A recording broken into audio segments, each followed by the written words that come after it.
আসসালামু আলাইকুম। আজকে আমরা শিখব ইংরেজি গ্রামারের একটি গুরুত্বপূর্ণ topic, tag question. Tag question SSC পরীক্ষা মানে এসএসসি 2026 শিক্ষার্থীর জন্য খুবই গুরুত্বপূর্ণ একটি গ্রামার টপিক। ট্যাগ কোশ্চেন মানে হচ্ছে জুড়ে দেওয়া। এখন জুড়ে দেওয়া মানে কি, আমরা একটু সাধারণভাবে যদি এক্সপ্লেন করি, ধরেন আমরা যদি কেউ যদি কোনো কথা বলে, তখন আমরা তাকে রিটার্ন প্রশ্ন জুড়ে দিই। এরকম প্রশ্ন জুড়ে দেওয়ার জন্য ট্যাগ কোশ্চেন ব্যবহৃত হয়। ট্যাগ কোশ্চেন সাধারণত আমেরিকান মানুষরা, আমরা তো সাধারণ আমেরিকান আমেরিকান ইংলিশে বেশি ব্যবহার করা হয়। ট্যাগ কোশ্চেনটা আমরা তো সাধারণত ব্রিটিশ ইংলিশ ফলো করি, কিংবা বাংলাদেশের ইংলিশ। সো আমেরিকান ইংলিশে ট্যাগ কোশ্চেনটা বেশি ব্যবহার করা হয়। এখন ট্যাগ কোশ্চেনের কিছু বেসিক নিয়ম আছে, আমরা সেগুলো দেখব। প্রথম কথা হচ্ছে, ট্যাগ কোশ্চেনের প্রথম নিয়ম হচ্ছে মূল সেন্টেন্সটি অপরিবর্তিত অবস্থায় থাকে। মানে আমাদের মূল সেন্টেন্স অপরিবর্তিত অবস্থায় থাকে। মূল সেন্টেন্স অপরিবর্তিত থাকে, অপরিবর্তিত থাকে। এরপরে মূল সেন্টেন্সের পরে কমা বসে, ওগুলো লাগবে না আমাদের। সাবজেক্ট ট্যাগ কোশ্চেনে auxiliary verb, auxiliary verb tag কোশ্চেনে অক্সিলারি ভার্বের সংক্ষিপ্ত রূপ ব্যবহৃত হয়। অক্সিলারি ভার্বের অক্সিলিয়ারি ভার্বের সংক্ষিপ্ত রূপ ব্যবহৃত হয়। আমরা এখন এগুলো বুঝবো না, আমরা যখন পড়তে যাব তখন আমরা ট্যাগ কোশ্চেন ভালো করে দেখে নিই। সংক্ষিপ্ত রূপ ব্যবহৃত হয়,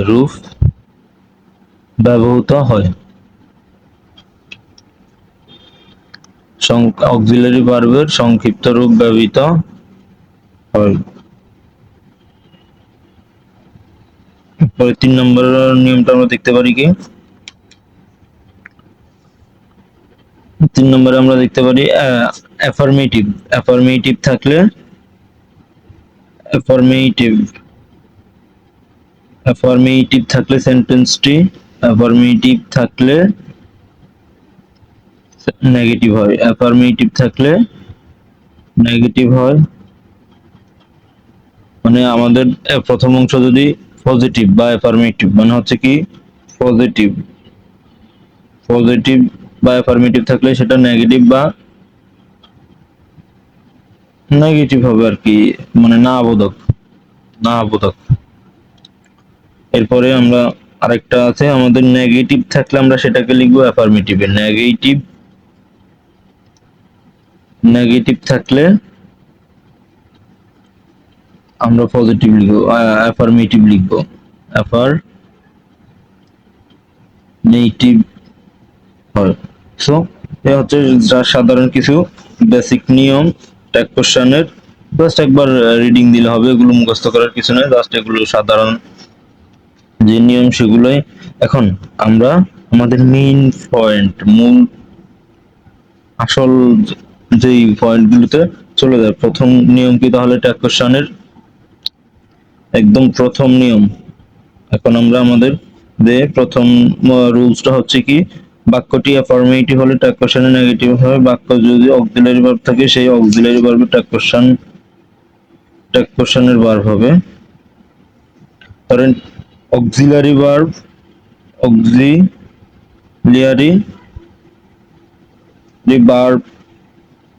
থাকলে সেটি ট্যাগ কোশ্চেনের ভার্ব হবে। ট্যাগ কোশ্চেনের ভার্ব হবে। ট্যাগ কোশ্চেন এর ভার্ব হবে।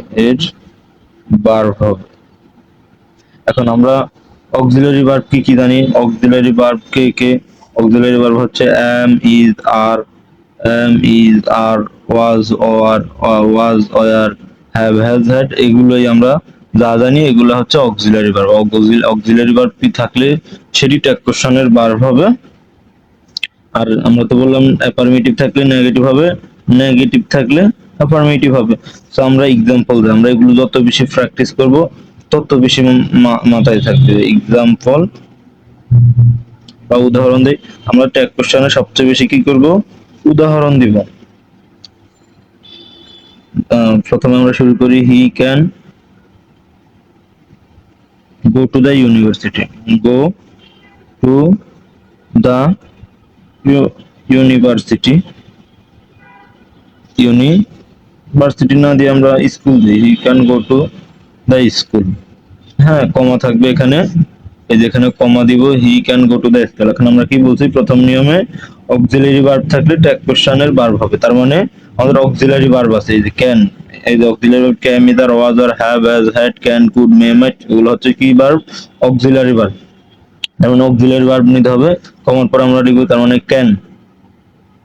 এরপরে অক্সিলারি ভার্ব নেওয়ার পর আমরা কি লিখবো, এই যে এই বাক্যটি আছে, he can go to the school, সেই স্কুল যেতে পারে, সো আমাদের নেগেটিভ লিখতে হবে, তার মানে আমরা কি লিখবো, ক্যান নট লিখবো। ধরেন আমরা আমাদের মূলত শব্দটা হবে ক্যান নট, এই ক্যান নট কে আমরা এভাবে লিখবো, কান্ট, কান্ট।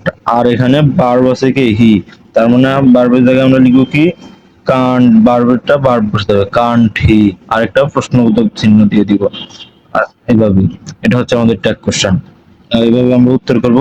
ভালো, he can go to the school, তার মানে এখানে অক্সিলারি ভার্ব আছে কি, ক্যান, তার মানে সেখানে ক্যানের সাথে কি হবে, নট হবে। কেন, কারণ এখানে বাক্যটি পজিটিভ বাক্য, তার মানে এরপরে আর এখানে সাবজেক্ট বসে যাবে, ক্যান নট হি। হ্যাঁ, এরপরে আমরা আরেকটা এক্সাম্পল দিই, they have tried but failed, they have tried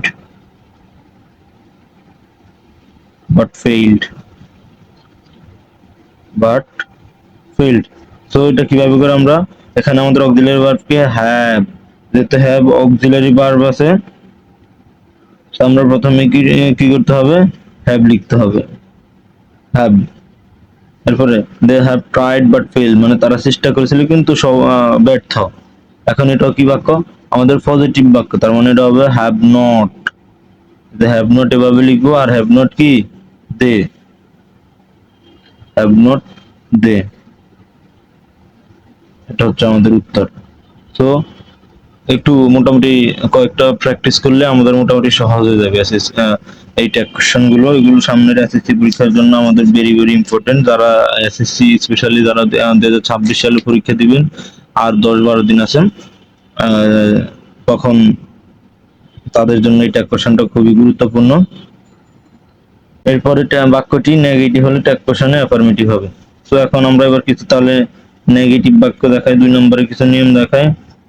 2 নম্বরে লাগবে না, আমরা এখানেই তো দেখলাম নেগেটিভ থাকলে বাক্যটি কি হবে, অ্যাফার্মেটিভ হবে। সো আমরা উদাহরণ দেই, এক্সাম্পল দেই, তার মানে she won't dance, won't dance in the party, in the party। এখন আমরা এখানে কি দেখলাম, she won't dance in the party, যেখানে নট আছে, তার মানে আমাদের এই পাশে কি হবে, নট উঠে যাবে, তার মানে হবে কি, ডিরেক্ট won't হয়ে যাবে, উইল, won't কি, উইল। মূলত এই উইল নট কে আমরা লিখছি কি, উইল নট, উইল নট কে আমরা কি লিখছি, won't লিখছি, তার মানে এটা হচ্ছে কি একটা অক্সিলারি ভার্ব, তার মানে এটা হবে উইল আর শির, she, will she, will she.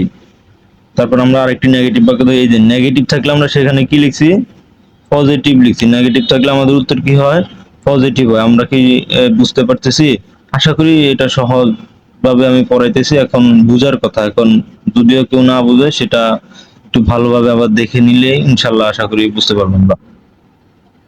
তো এরপরে পরে পরে আরেকটা এক্সাম্পল দিই আমরা এটার, I don't like, I don't like talking, আমি কথা বলতে পছন্দ করি না। এখন এখানে এই যে ডোন্ট আছে, তার মানে কি নেগেটিভ শব্দ আছে, এই যে নট, এটা হবে নট, এই নট শব্দটি থাকার কারণে সেটা কি, তার মানে এই পাশে হবে কি, ডু বসে যাবে, আর আই, আই বসে যাবে, জাস্ট সাবজেক্ট বসে যাবে, আর এখানে কি অক্সিলারি ভার্বটা সেটা বসে গেছে আমাদের। সো এই যে শুধু নেগেটিভ থাকার কারণে এখানে পজিটিভ হয়ে গেছে।